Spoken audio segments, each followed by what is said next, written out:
बिस्मिल्लाहिर्रहमानिर्रहीम। अस्सलामु अलैकुम वरहमतुल्लाहि वबरकातुहू। अलहरम ऑनलाइन कुरान अकेडमी में खुशामदीद।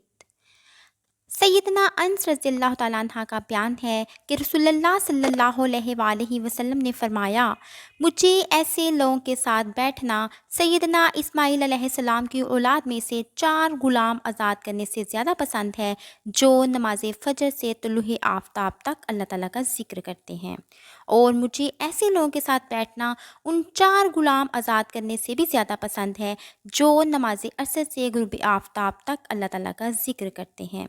सुबहान अल्लाह। तो इस हदीस से ये बात साबित हुई कि नमाज फ़जर से तुलूए आफ़ताब तक और इसी तरह नमाज असर से गुरूब आफ़ताब तक के औक़ात इबादत के लिहाज से बहुत ही ज़्यादा कीमती और मुक़द्दस हैं।